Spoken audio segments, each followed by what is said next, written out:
గత కొన్ని రోజులుగా వైసీపీ పార్టీ కేవలం పవన్ కళ్యాణ్ గారిని, జనసేన పార్టీని టార్గెట్ చేయటం ఈ రాష్ట్రంలో ప్రజలందరూ చూస్తూ ఉన్నారు. ఎక్కడ ఏది జరిగినా రాష్ట్రంలో అది కేవలం జనసేన పార్టీ అధ్యక్షుడు పవన్ కళ్యాణ్ గారు చేపించారంటం అనేది ఎంత దుర్మార్గమో మేము చూస్తూ ఉన్నాం. మొన్న తూర్పు గోదావరి జిల్లాలో కాపు, వైసీపీ కాపు అంటే ఎంత దారుణంగా మారిపోయిందంటే ఒక కులాన్ని ఒక పార్టీలకు ఆపాదించటం, కొంతమంది టార్గెట్ చేసి, ఎందుకంటే కేవలం అలా మనుగుడు దెబ్బతిన్నదని తెలిసి, అంటే జనసేన పార్టీ ఉన్నంత కాలం ఏ వైసీపీలో ఉన్నటువంటి కాపులకి అధికారం రాదు, మేము ఎమ్మెల్యేగా కూడా ఒక పంచాయతీ సర్పంచ్గా కూడా గెలవలేమని భయంతో కావాలని కేవలం పవన్ కళ్యాణ్ గారిని టార్గెట్ చేస్తున్నటువంటి వైసీపీ కాపులందరికీ మేము ఒకటే చెప్తా ఉన్నాం. ఈరోజు రాష్ట్రమే కాదు దేశం గర్వపడే విధంగా జనసేన పార్టీ పవన్ కళ్యాణ్ గారు ఈరోజు పంచాయతీ శాఖ కానీ, అడవి శాఖ కానీ, ఆయనకున్న శాఖలన్నింటినీ చూస్తూ ఉంటే చాలా గర్వపడతా ఉన్నారు. ఈ రాష్ట్రంలో ఒక కుల ఓట్లేస్తే ఈ కూటమి ప్రభుత్వం రాలేదు. మా పవన్ కళ్యాణ్ గారు ఎప్పుడు చెప్తా ఉంటారు, నేను జనసేన పార్టీ ఒక కాపుల కోసం కాదు, అణగారిన వర్గాలందరి కోసం, ఈ రాష్ట్రంలో ఉన్నటువంటి 5 కోట్ల ఆంధ్రుల కోసం జనసేన పార్టీ స్థాపించానని చెప్పారు. ఎక్కడ తగ్గాలో ఎక్కడ నగ్గాలో తెలిసిన వ్యక్తి పవన్ కళ్యాణ్ గారు. ఈరోజు కూటమి ఏర్పాటు చేయడానికి కారణం వైసీపీ నాయకులు. మీరు చేసిన దందాలు, మీరు చేసిన అవినీతి, మీరు 5 సంవత్సరాలు 151 సీటు మీకు ఇస్తే కేవలం కులాల పేరు పెట్టి బూతులు మాట్లాడించడం తప్ప ఈ రాష్ట్రానికి మీరు ఏమైనా చేశారని మేము అడుగుతా ఉన్నాం. ఏ రోజన్నా మీ నాయకుడు జగన్మోహన్ రెడ్డి ప్రజల్లోకి వచ్చి ఏ రోజన్నా ప్రజల సమస్యల మీద మాట్లాడారా? ఒక్క ప్రెస్ మీట్ అన్న పెట్టాడని మేము అడుగుతా ఉన్నాం.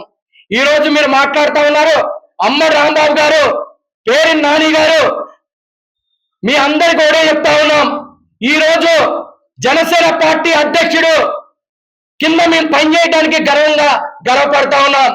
ఈరోజు మా నాయకుడికి ఒంట్లో బాగోపోతే నేరుగా ప్రధానమంత్రి వచ్చి ఆయన పలకరించడం అంటే దేశంలో జనసేన అధ్యక్షుడు లాంటి వ్యక్తి కులంలో పుట్టడం మీ అదృష్టం. మీలాంటి వ్యక్తులు మా కులంలో పుట్టడం మా దురదృష్టం. ఎందుకంటే ఒక కమ్యూనిటీలో ఉన్న పెద్దలు ఎవరైనా ఆ కులంలో ఒక వ్యక్తి పార్టీ పెట్టి ఆ కులానికన్నా అన్ని కులాలకి న్యాయం చేస్తారని వస్తే కేవలం మీరు మదంతో, అహంకారంతో మీ నాయకుడు చెప్పినట్టు ఇది మా నాయకుడి మీద బురదేస్తే ఆ బురద మా మీద పడదని హెచ్చరిస్తా ఉన్నాం. ఎక్కడో రౌడీలు చనిపోతే, ఎక్కడో ఏదో అన్యాయం జరిగితే అది కేవలం జనసేన పార్టీ చేపించిందనే విధంగా మీరు మాట్లాడటం ఈ రాష్ట్రంలో ప్రజలందరూ చూస్తా ఉన్నారు.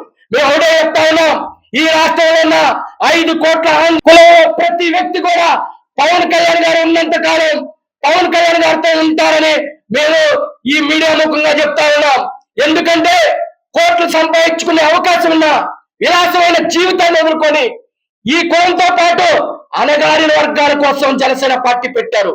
మేము కనపడతా ఉన్నాం. మా కులంలో పుట్టినందుకు మా పవన్ కళ్యాణ్ గారు మా కులం కోసమే కాదు అన్ని కులాల కోసం పోరాడతారు. లా అండ్ ఆర్డర్కి ఓడే చెప్పారు పవన్ కళ్యాణ్ గారు. లా అండ్ ఆర్డర్ ఎంత బలంగా ఉంటే ఈ రాష్ట్రంలో యువత కానీ, పెద్దలు కానీ, అన్ని వర్గాల వాళ్ళు ప్రశాంతంగా ఉంటారని చెప్తారు. గత ప్రభుత్వంలో మీరు గంజాయి మోకని పెంచింది మీరు కాదని మేము అడుగుతా ఉన్నాం.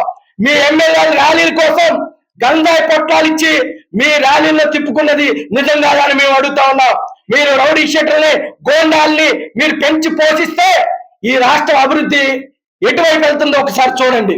మీరు రాష్ట్రంలో పరిపాలించినప్పుడు ఒక్క కంపెనీ కానీ ఇక్కడ కంపెనీ పెట్టడానికి ఎవరన్నా ముందుకు వచ్చారని మేము అడుగుతా ఉన్నాం. ఈ రోజు పంచాయతీ శాఖలో మీ ప్రభుత్వం ఉన్నప్పుడు 24వ ర్యాంక్ ఉంటే మా కూటమి ప్రభుత్వంలో మా నాయకుడు ఫస్ట్ స్థానానికి తీసుకొచ్చాడు. ఫస్ట్ స్థానానికి తీసుకురావటమే కాకుండా దేశంలోనే 18 అవార్డులు తీసుకొచ్చినటువంటి ఘనత పవన్ కళ్యాణ్ గారికి. అలాంటి నాయకుడు ఎక్కడ చిన్న పొరపాటు చేయకుండా, ఎక్కడ చిన్న అవినీతి లేకుండా పరిపాలిస్తున్నటువంటి పవన్ కళ్యాణ్ గారిని కులం పేరు, మతం పేరు దూషిస్తే మీ నాలుకలు కోస్తామని మేము హెచ్చరిస్తా ఉన్నాం. మీరు కానీ సిగ్గు తెచ్చుకొని మీరు ప్రజల పక్షాన నిలబడి తప్పు చేసినప్పుడు నిలదీయండి పార్టీని, ఏ పార్టీ అయినా.